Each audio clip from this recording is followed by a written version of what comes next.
Have you ever experienced a moment in your life that was so painful and confusing that all you wanted to do was learn as much as you could to make sense of it all? When I was 13, a close family friend, who was like an uncle to me, passed away from pancreatic cancer.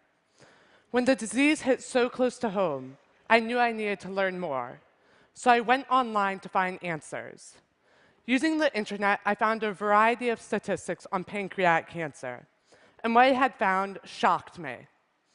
Over 85% of all pancreatic cancers are diagnosed late, when someone has less than a 2% chance of survival. Why are we so bad at detecting pancreatic cancer? The reason: today's current modern medicine is a 60-year-old technique. That's older than my dad. But also, it's extremely expensive, costing $800 per test. And it's grossly inaccurate, missing 30% of all pancreatic cancers. Your doctor would have to be ridiculously suspicious that you have the cancer in order to give you this test. Learning this, I knew there had to be a better way. So I set up a scientific criteria as to what a sensor would have to look like in order to effectively diagnose pancreatic cancer. The sensor would have to be inexpensive, rapid, simple, sensitive, selective, and minimally invasive. Now, there's a reason why this test hasn't been updated in over 6 decades. And that's because when we're looking for pancreatic cancer, we're looking at your bloodstream, which is already abundant in all these tons and tons of protein. And you're looking for this minuscule difference in this tiny amount of protein. Just this one protein. That's next to impossible. However, undeterred due to my teenage optimism,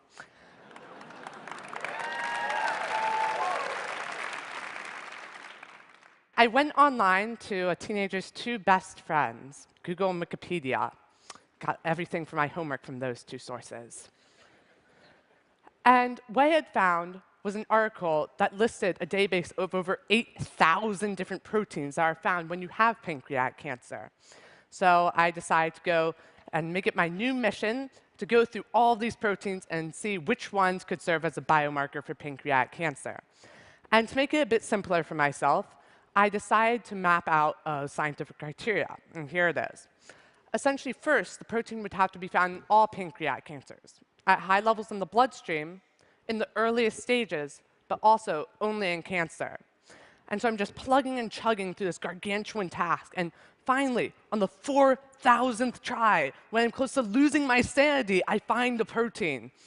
And the name of the protein I located was called mesothelin. And it's just your ordinary run-of-the-mill type protein, unless, of course, you have pancreatic, ovarian, and lung cancer, in which case it's found at these very high levels in your bloodstream.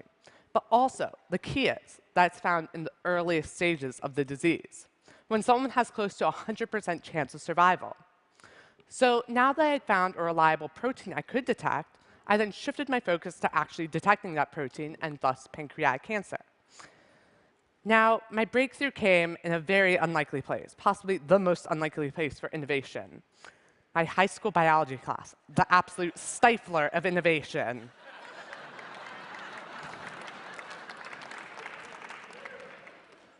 And I had snuck in this article on these things called carbon nanotubes. And that's just a long, thin pipe of carbon that's an atom thick and 1/50,000th the diameter of your hair.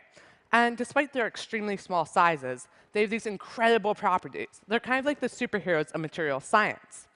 And while I was sneakily reading this article under my desk in my biology class, we were supposed to be paying attention to these other kind of cool molecules called antibodies. And these are pretty cool because they only react with one specific protein, but they're not nearly as interesting as carbon nanotubes. And so then I was sitting in class, and suddenly it hit me. I could combine what I was reading about, carbon nanotubes, with what I was supposed to be thinking about, antibodies. Essentially, I could weave a bunch of these antibodies into a network of carbon nanotubes, such that you have a network that only reacts with one protein. But also, due to the properties of these nanotubes, it will change its electrical properties based on the amount of protein present. However, there's a catch. These networks of carbon nanotubes are extremely flimsy. And since they're so delicate, they need to be supported.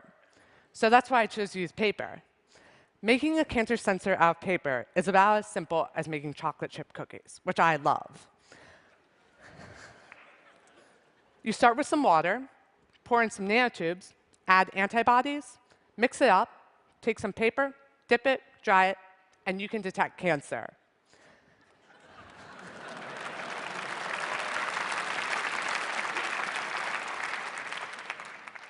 Then, suddenly, a thought occurred that kind of put a blemish on my amazing plan here. I can't really do cancer research on my kitchen countertop. My mom wouldn't really like that. So instead, I decided to go for a lab.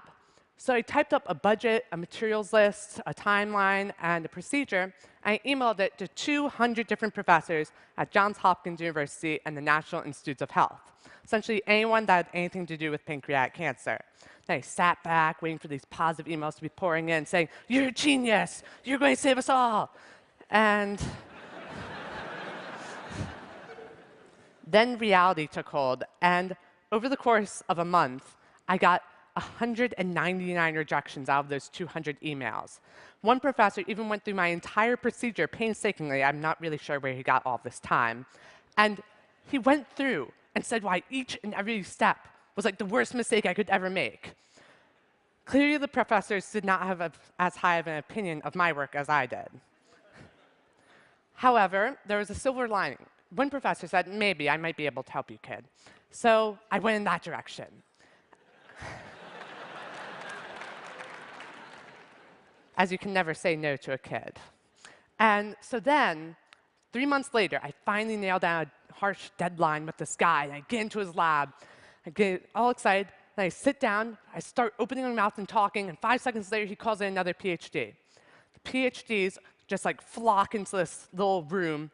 And they're just firing these questions at me. And by the end, I kind of felt like I was in a clown car. There were 20 PhDs, plus me and the professor, crammed into this tiny office space, with them firing these rapid-fire questions at me, trying to sync my procedure. How unlikely is that? I mean,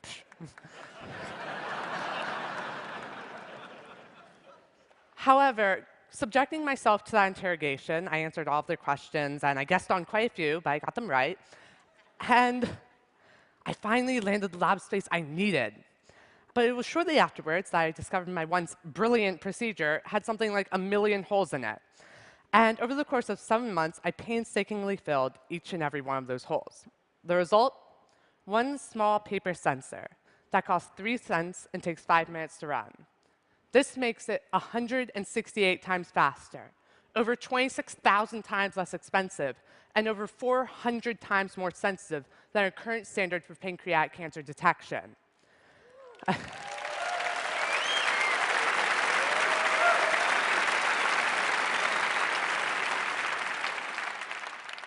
One of the best parts of the sensor, though, is that it's close to 100% accuracy and can detect the cancer in the earliest stages, when someone has close to 100% chance of survival. And so in the next 2 to 5 years, this sensor could potentially lift the pancreatic cancer survival rates from a dismal 5.5% to close to 100%.